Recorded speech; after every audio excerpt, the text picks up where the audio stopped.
soul, are you weary and troubled? No light in the darkness you see. There's light for a look at the Savior, and life more abundant and free. Through death into life everlasting, He passed and we follow Him there. O'er us and no more have dominion, for more than conquerors we are. Oh, turn your eyes upon Jesus.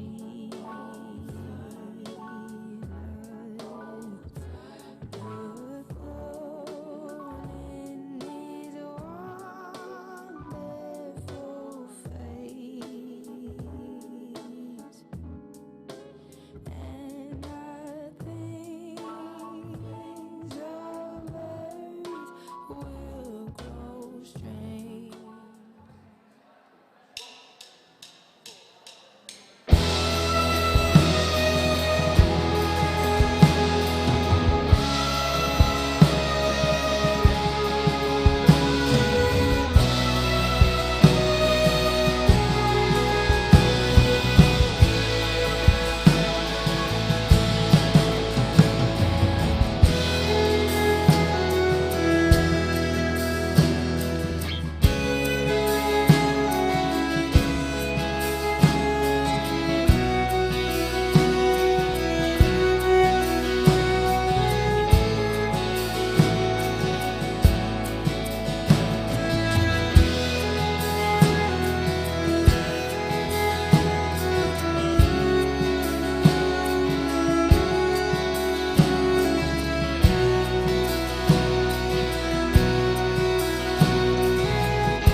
Morning, Westridge. Please stand and worship with us.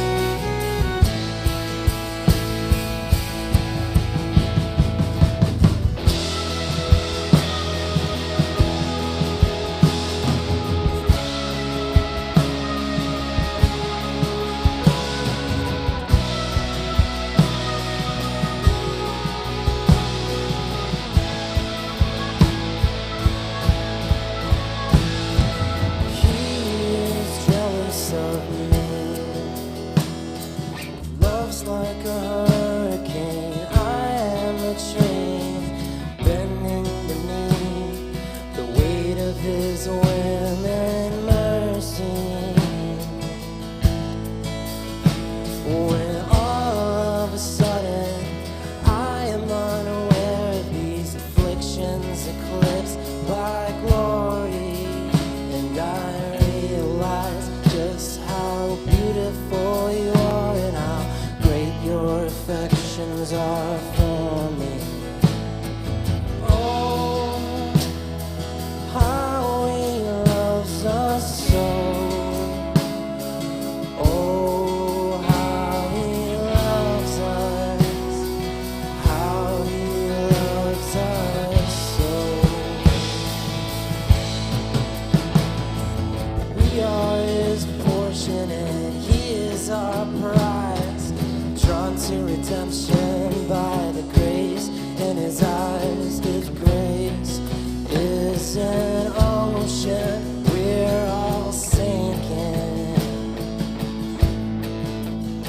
So heaven meets earth like a sloppy wet kiss, and my heart turns violently inside of my chest.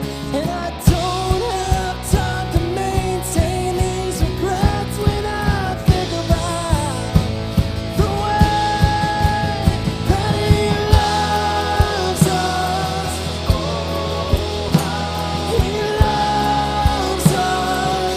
Oh, how He loves us. Oh,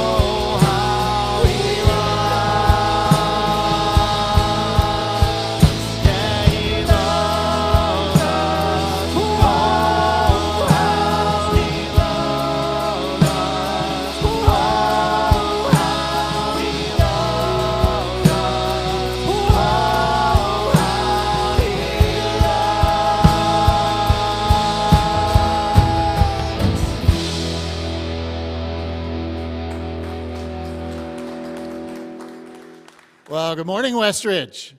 It's so good to see you in the room this morning. Those of you online, we're glad that you've joined us this morning to learn and worship and grow. This morning, Scott will be continuing. I can't just do that. This will be Scott Alexander's first time teaching since he's back on staff at Westridge. So be nice to him, please. And he's going to continue our Reboot series with Rebooting Hope today.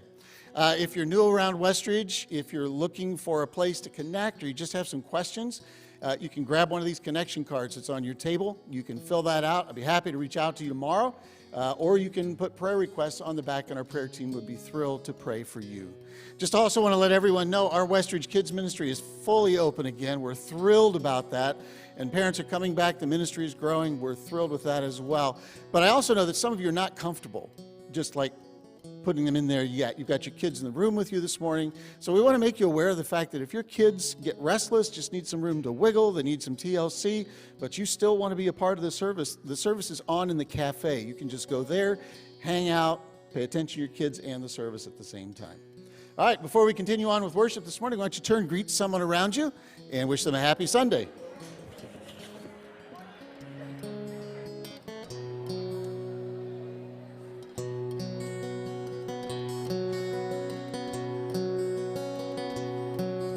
I tried to numb the pain and cut off from my heart. I tried to hide the hurting and cover up the scars. But oh, your love was chasing after me.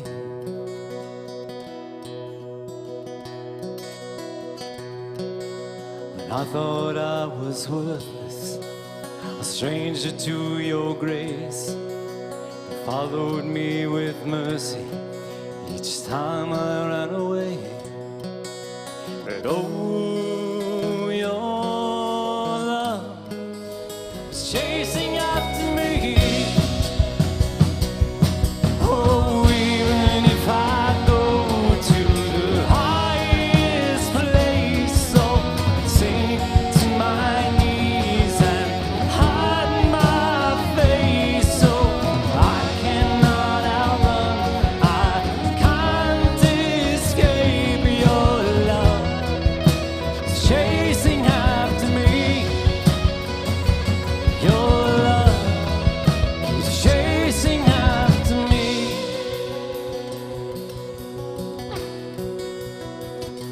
I'm never abandoned, I'm never rejected, 'cause I have a Father who's fighting for my heart.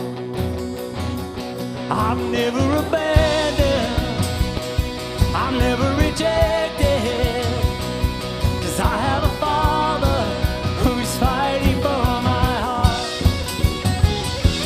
Oh, even if I go to the highest place, so sink to my knees and hide my face, so I cannot outrun, I can't escape your love. It's chasing after me.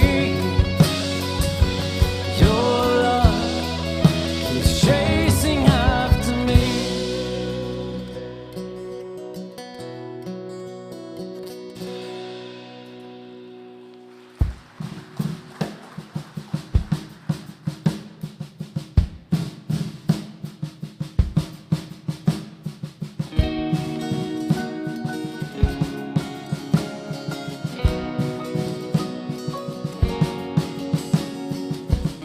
Before I spoke a word, you were singing over me.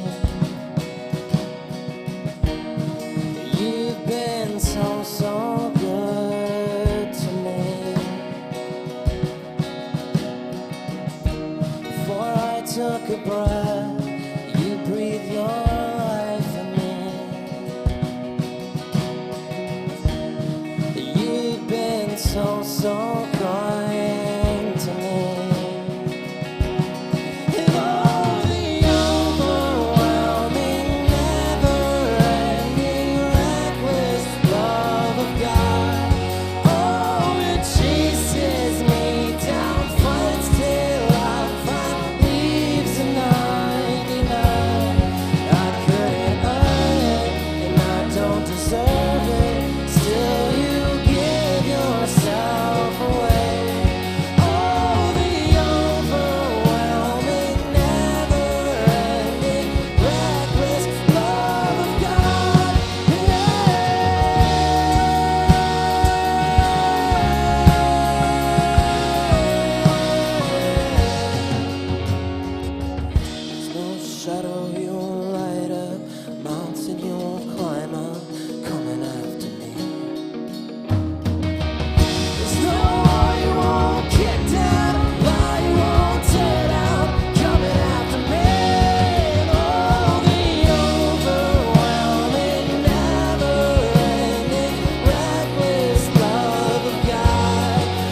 all throughout my history.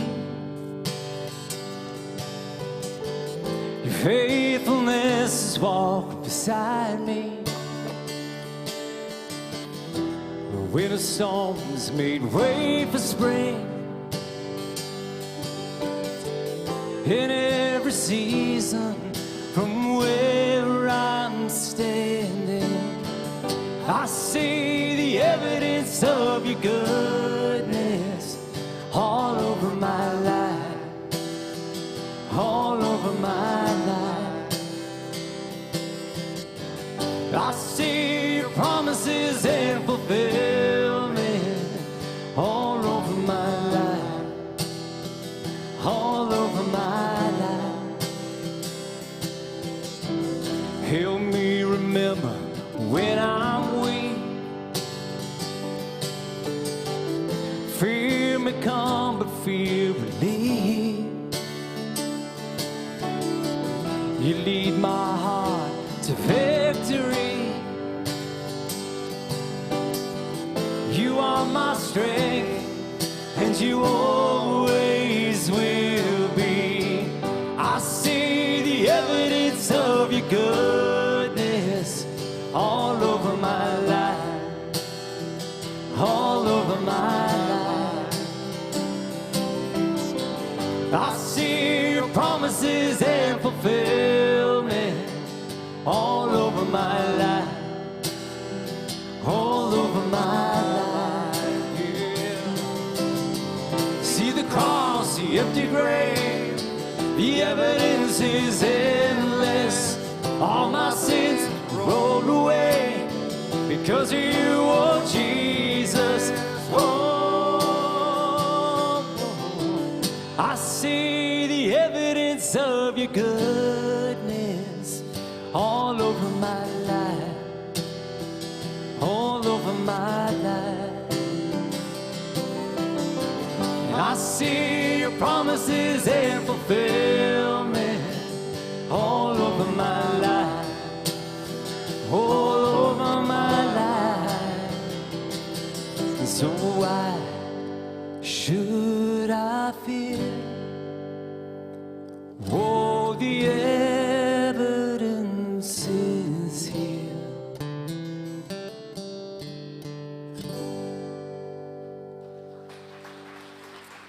Please have a seat.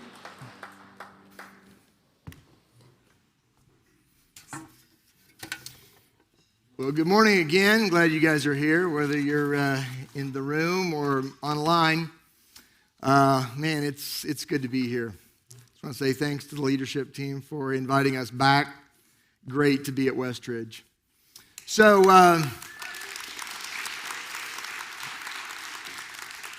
it was March of 2020.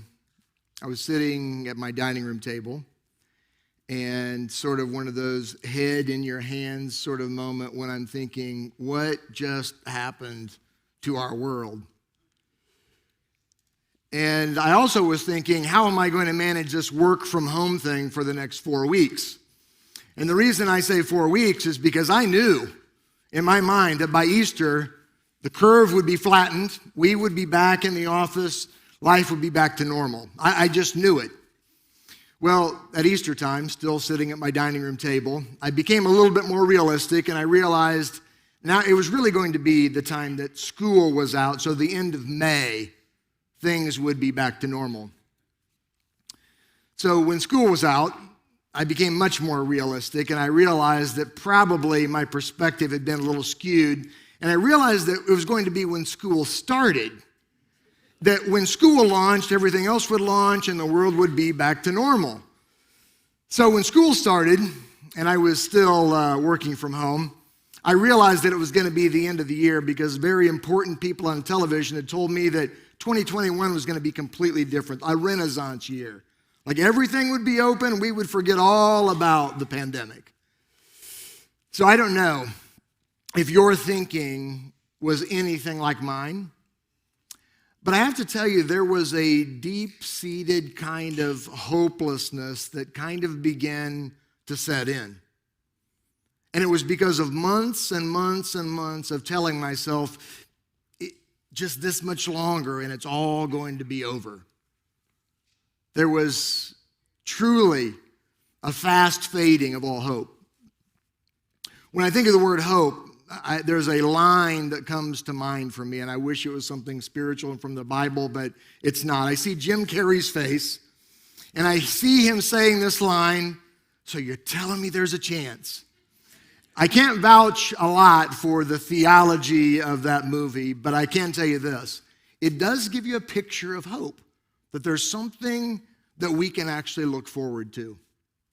That's kind of the gist of this Reboot series, is we're looking at what it is that we do, the things that we can choose that are within the realm of our power and possibility to choose, that allows us to rebuild and to restructure and to restart our life. So this today is rebooting your hope. And there are moments, there are times in our life when it probably feels like life is just hanging by a thread. And when that's the case, that thread is what we call hope. And I'm saying there's a chance.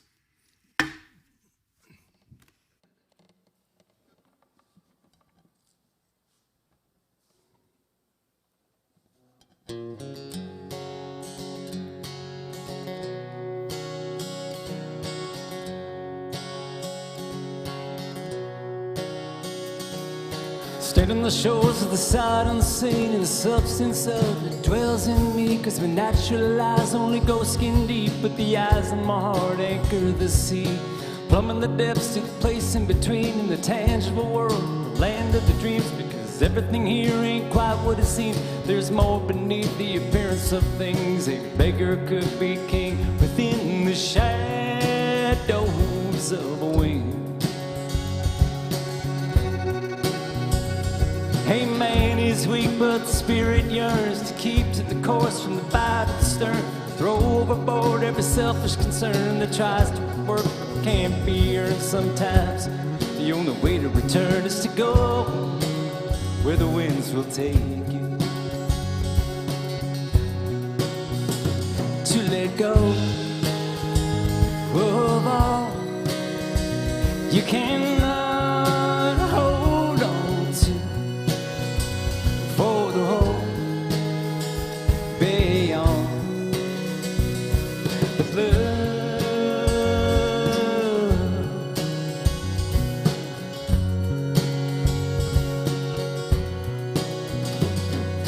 No one comes unless they're drawn by the voice of desire that leads them along to the redemption of what went wrong, by the blood that covered the innocent one. No more separation between us.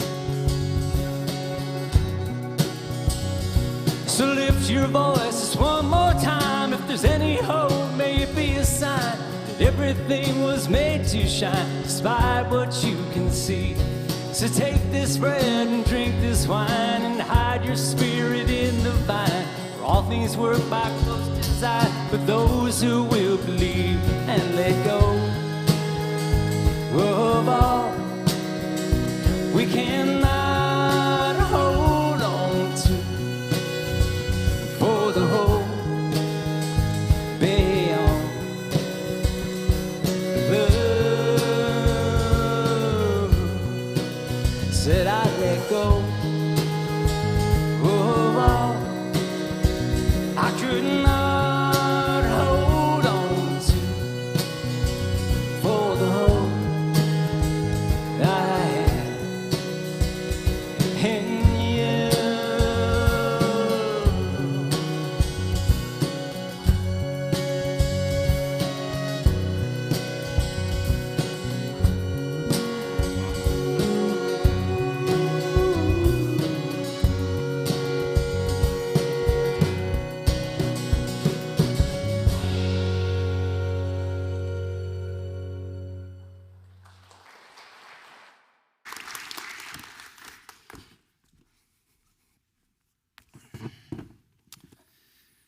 So hope is something that's unique, because hope needs something. Hope needs a horizon. It needs a place out there in the future where we can anticipate and long for. It's something that we really want to look forward to and not just wish for. Something that gives us confidence that it's actually going to happen. That hasn't always been the case. Just for perspective, most ancient civilizations, which it includes most of the world and most of our time, they didn't have this perspective that there was anything other than just this cycle of there's a good time and then there's some bad time. So Plato, the philosopher, calls this the age of dark and the age of gold. And it was just this cycle that said, for a while things are going to go pretty well and then they're not. And then things are going to go pretty well and then they're not. It's kind of hard to imagine, really, that is a worldview or the way that people would see the world. There's truly a kind of head in your hands hopelessness there when you think that there's not the direction and the purpose and the meaning to life other than things will be good, then they won't. Things will be good, and then they won't. So what God's story brings to us as people is there's a linear path that we are headed somewhere. That there's something out there. God places that hope out there, and he tells us that we individually and we as a people and we as all of the universe are headed towards something that he has planned. There's a hope and a future for us. There's something linear there, that things are going somewhere. Hope has a history and hope has a future. So the thing that allows hope to be something that we can look forward to is we have confidence from what we've known in the past that there's a reason to believe that what we hope for is actually going to happen. I want to look at a story with you today of an encounter that Jesus has with this woman, and he brings a life-changing experience in this encounter. So if you have one of your devices or you want to follow along, we're in Luke chapter 7, beginning in verse 11. And I just want to read through this story to give you the perspective of what actually happens in this encounter with Jesus. It says, soon afterward, Jesus went with his disciples to the village of Nain, and a large crowd followed him. A funeral procession was coming out as he approached the village gate. The young man who had died was a widow's only son, and a large crowd from the village was with her. When the Lord saw her, his heart overflowed with compassion. "Don't cry," he said. Then he walked over to the coffin and touched it, and the bearers stopped. "Young man," he said, "I tell you, get up." Then the dead boy sat up and began to talk, and Jesus gave him back to his mother. Great fear swept the crowd, and they praised God, saying, "A mighty prophet has risen among us, and God has visited his people today." And the news about Jesus spread throughout Judea and the surrounding countryside. So one thing that's clear from this story is you see that there are literally two large crowds who are meeting at the intersection of this small town. So the first crowd is Jesus and his disciples and many, many other people who have chosen to follow him because they've seen something magnetic in this rabbi, this teacher, this leader. And they want to be with him because he teaches like no one they've ever heard before. And he has obviously and clearly God's power because he does things they've never seen before, and they're convinced that anyone who does these things has the power of God. So these people are following him wherever he goes. This is in the moment when Jesus is extremely popular. And so when they say a large crowd, I don't know if that's tens or hundreds, but large is a lot of people. And this group is coming toward this small little town called Nain. And you know that there is something different about this crowd compared to the crowd we'll talk about in just a second, because this crowd is full of anticipation and excitement. They're looking forward to something with great expectation. And the reason is because they've actually just witnessed Jesus performing a miracle. They've seen someone who was about to die be healed. So as this crowd is coming, they are coming with life and expectancy. And they're coming to this little bitty town called Nain.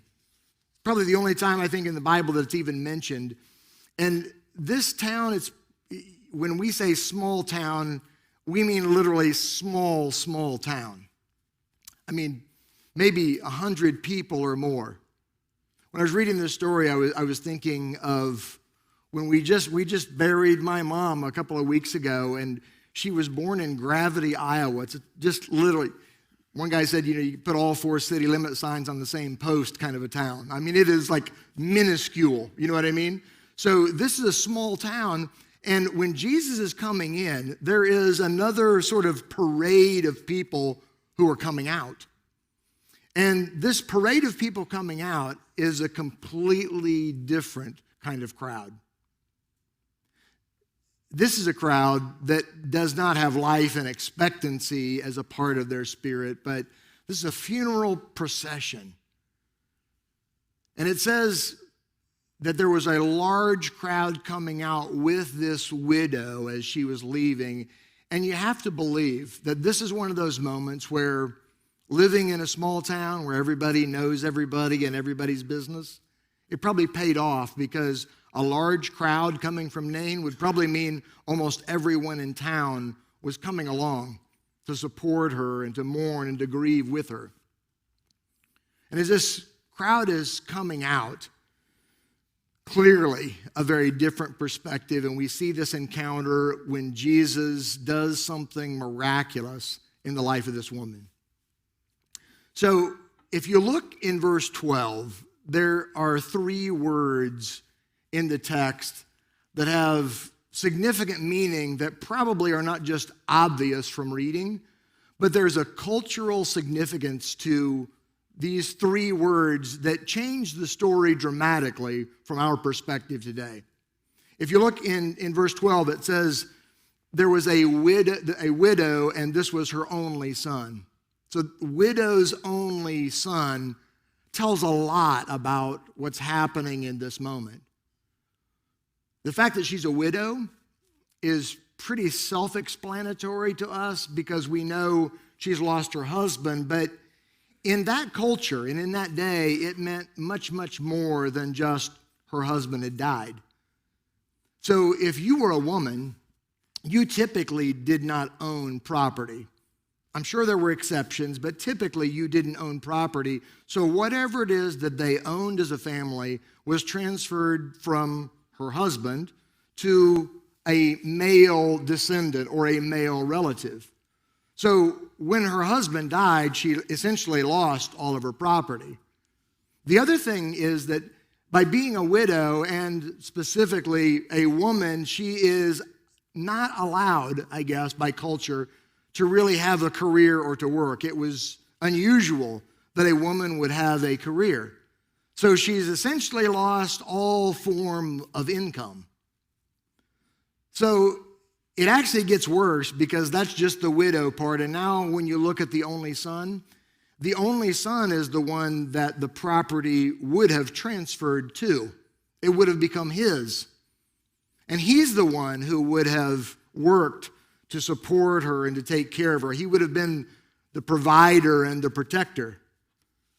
But in actuality now, he's gone. And maybe the best way for us to really grasp the cultural part or the meaning of what it is, the significance of this, is to say that this son that has died represented her insurance, her Social Security, her 401k, her investment, everything that she had that she could count on or depend on was essentially wrapped up in him.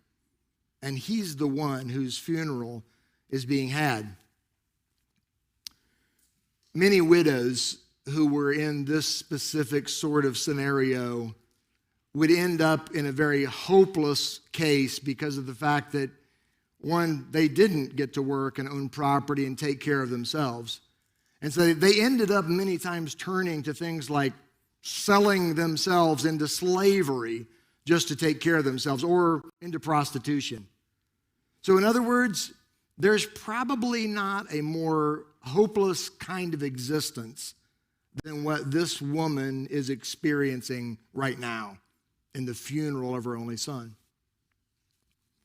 So the encounter with Jesus is that Jesus sees these people, this woman, and he says, "Don't cry." And he goes over to the coffin and he touches the coffin. And he says to this son of hers, "Get up." I'm not sure we can even really imagine what it would be like. I mean, it's hard for us to imagine losing a child. Some of us have probably experienced that, and maybe that's a little bit too real.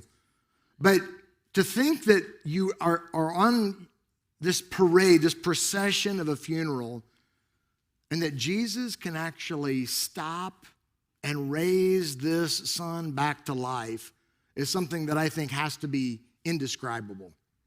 There's probably no way to describe what that woman felt like and what that experience must have been like. I like in that verse it says, Jesus gave him back to his mother. I like that phrase. Because as unbelievable as it might be to think of someone losing a child and actually having Jesus raise them from the dead, to think of how that would be completely life-changing, it was so much more, because when Jesus gave this son back to his mother, he gave this woman so much more than just the life of her son. She would now have her property and an income and a way to support herself and to take care of herself, because that son was now back alive. In other words, she does not just have a son back, but she has hope. There's a line in God's story. And in this line of God's story, it's significant because this is what creates that linear kind of worldview that allows people to believe that there's something that's coming. See, in this story, in this little city called Nain, it was kind of on the side of a mountain, and just around on the opposite side of the mountain, there was a little city called Shunem, and 800 years before, there was a prophet of God named Elisha who had encountered a widow with an only son who had died, and Elisha had raised this son from the dead. And you can trust me, because this was a Jewish community. Everyone knew that story of the prophet Elisha, even though it was 800 years into the past. And I don't know if they made the connection that here's a widow on the same mountain in the same kind of small town that is healed, which is the reason they say this is a prophet, a mighty prophet that has come to us. I don't know how much they made that connection, but I'm sure there was, because it wasn't just the fact that 800 years before there was Elisha and a widow and an only son, and now here's Jesus with a widow and an only son, and both of them being resurrected. There's another part of the line that looks forward, and that is that whole idea of an only son and a resurrection. You're probably getting the picture very clearly that this is pointing the way to something significant that matters for us. Both of these things that we hear about, the story of Elisha, the story of this widow's son, are pointing us somewhere. And I want to just get really practical for a few minutes with you about this idea of what hope really is. That holding something out there in the future that you can hold on to and believe in. You see, for me, I think so many times I miss out on the hope of Jesus, and here's why. One is because I feel like in the most challenging times in my life, my first thought is not necessarily to put my hope in Jesus. My first thought is to put my hope in me. I feel like I can handle this. I've got this. It's part of the way that many of us were raised, that you're responsible and that you work hard and you certainly don't ask for help when you don't need it. And somehow that kind of works against us to put us in a place where we think we can manage life on our own. So one of the biggest obstacles to me is me. Another obstacle is this, is when I do think of it, I want to put my hope in Jesus, but to be honest, many times I'm putting my wish in Jesus because I want him to do for me what I want done. And I get things backwards to where I'm counting on Jesus to do things that he's never promised that he's going to do. That's one of the things about this particular story. When Jesus comes and he heals this boy, that there's a little bit of danger to that because it might just lead us to believe that when things get really difficult, that Jesus is going to swoop in or God's going to come down and miraculously make everything all right. That if we just put our hope in him or our wish in him, that somehow he's going to do what we want done. But the reality is, I want you to know that is not the promise that God gives to us. He does not promise that he's going to swoop in and make everything all right when they aren't. There's a promise in the Bible that we hear again and again and again, and it is this. More than any other, the promise is God saying, I will be with you. Not that I'm going to make everything like you want, but I will be with you. So here's my challenge for you today.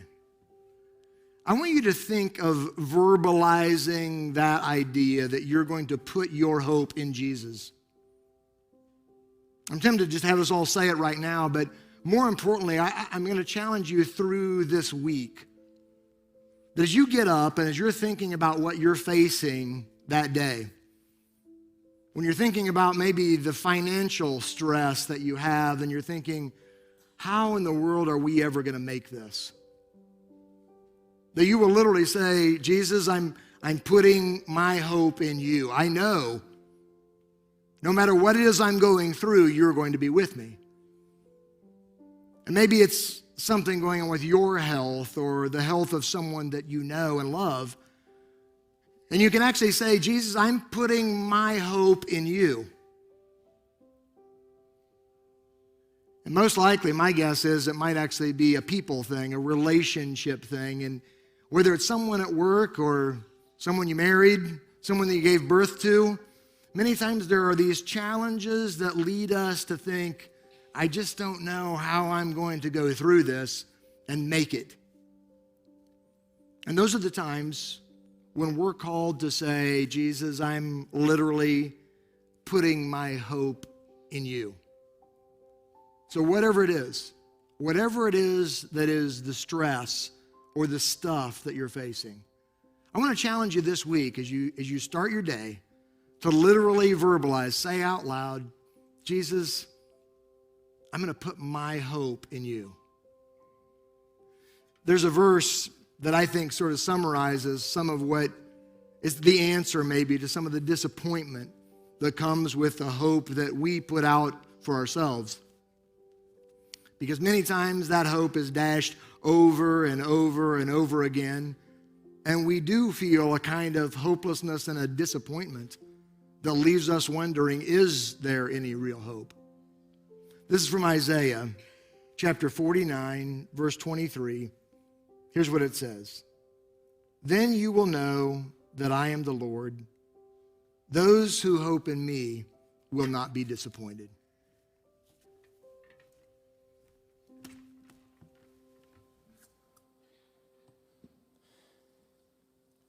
If you've been walking the same old road for miles and miles, if you've been hearing the same old voice tell the same old lies, if you're trying to fill the same old holes inside, and there's a better life, there's a better life.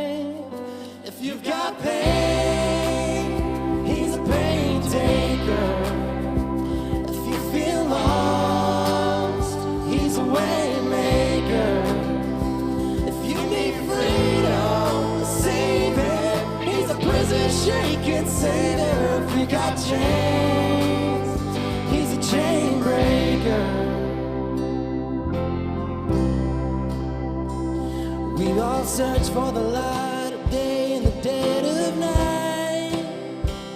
We've all searched ourselves, worn out from the same old fight. We all run to things we know just ain't right. And there's a better life, there's a better life. If you've got pain, he's a pain taker.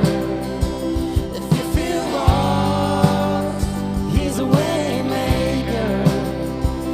If you need freedom, a savior, he's a prison shaking savior. If you've got chains, he's a chain breaker.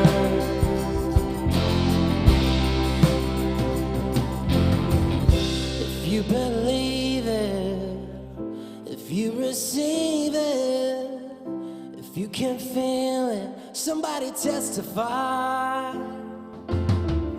If you believe it, if you receive it, if you can feel it, somebody testify, testify.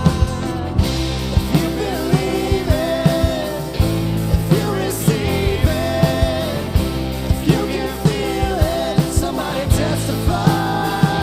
If you got chains, he's a pain taker. If you feel lost, he's a way maker.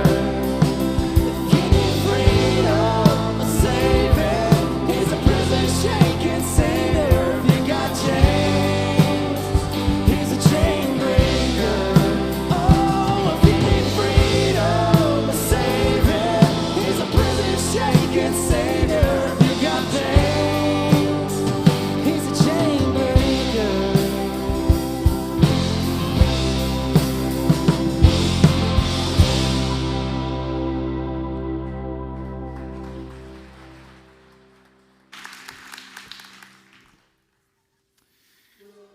We're going to participate in a special moment here called communion. And as our team kind of gets ready and they're passing the bread and the juice to you, I just want to remind you of one thing. In the Bible, it says that Jesus went to the cross because of the joy that was set before him. There was something out there that he was looking forward to, and that joy was knowing that we would become reconciled to God, that we would be made right with God through what he was doing. So this moment is remembering the fact that Jesus died, but it's also a true celebration because this was a moment that changed everything. This encounter with Jesus and us changed everything for us. So as you take this piece of bread, I want us to kind of hold on to this and take it together as we think about the fact that this represents the body of Jesus. This was something that was given to us so that we would understand the significance of the cross. We're going to celebrate that and remember that this and this together represent Jesus' death that gives us life. So if you will, take that bread. I want you to eat it with me and remember this is the body of Jesus.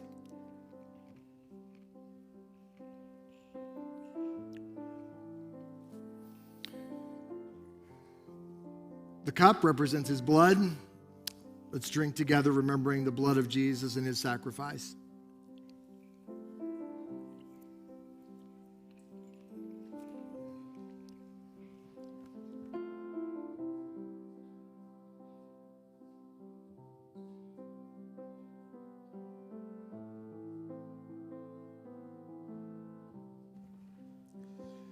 Come now to our offering time. It's a chance for us to give in response to God's love and graciousness in our lives. If you're new around Westridge, you're not really comfortable with this, we don't want you to give out of guilt or obligation. Just let the bag pass you by. Continue to learn and grow in your faith with God.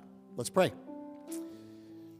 God, we are grateful, and we now express our gratitude in these gifts that we give sacrificially. God, we pray, especially in this season where so many are in need, that these gifts would be used to encourage them, to help them, to take back-breaking concerns off of them and give them hope. God, we thank you for your love and your grace in the name of Christ. Amen. So a couple of things that I want to bring to your attention that are going on around the church this week, some opportunities to serve and get connected. One of the things I'll mention at the start is I think that we've kind of dropped off of one of the best ways to sign up for anything or get information about anything at the church. We have a text line that's just strictly established for this kind of thing. And so you can find it on the website. The last 4 digits are 1761. You can just text us. Figure out how to register online that way, different things. So just go into your messaging app, type in the phone number, and then type a word. You can honestly start with the word help. And it will just give you a list of all the things you can do, like registering for events or activities around the church. So I would encourage you to check that out. There's information about that online as well. We're bringing back something we haven't done for 2 years, and that is what we call a vision event. Very simply, it's an evening in the cafe with some light appetizers and something to drink, and we literally spend a couple of hours with folks who are new to Westridge or returning to Westridge after being gone from the pandemic, and it gives us an opportunity to get to know you better and you to get to know people in leadership in the church better in a very casual environment. We'll share some of the vision, where we're headed as a church, and then it's a great place to just ask questions about God, about your faith, or about Westridge. So if you're interested in some good food and some good conversation, we would encourage you to sign up for this. Online, you can just text the word vision, and you can sign up for that. One of the things the Bible teaches very clearly is that a measure of how much God's love has impacted us is how much we help the poor and the needy in our community. There are a couple of opportunities I'll highlight for that are coming up very quickly in the month of December. On December 4th and 5th, we'll be holding a toy drive at Huff Elementary. This is one of the poorest neighborhoods in the Elgin community. The school serves over 600 students and their families. And what we'll do is we're collecting toys, gently used and new toys, to be put into a Santa's workshop where parents can come and at a very, very cheap rate, things like a quarter or $1, they can buy toys for their kids for Christmas. It's a beautiful event to be at. It's heart-moving. We end up in tears when it's over at what God has done. And just if you're concerned about us making money off of a poor community in Elgin, all the money we raise goes back to the school and is poured into the children through the school itself. If you'd like to serve, we need people to help set up on Friday night, to be a part of the toy workshop on Saturday morning. You can do that online or in the church app. Then as far as our church family, the Westridge family, there's another opportunity we've done ever since I've been around here called the Blessing Tree. Out in the lobby as you leave, on the right-hand side, is a tree with cards just like this on it. And there's a dollar denomination. What happens with these is that we then serve and help families throughout the year with the funds that are raised just in the month of December off the Blessing Tree. So you buy a gift card in whatever denomination is specified. You bring it back, there's a box you can drop it in, and those funds will get out to folks who are in need. If you know someone in need and you'd like to get their information to us, you can actually go online and there's a form you can fill out just to make us aware of a family that you know that would be blessed at Christmas time with this help. All right, I want to thank you for being here this morning. I hope you have a fantastic week and a wonderful Thanksgiving. We'll see you next Sunday. Are you now when dark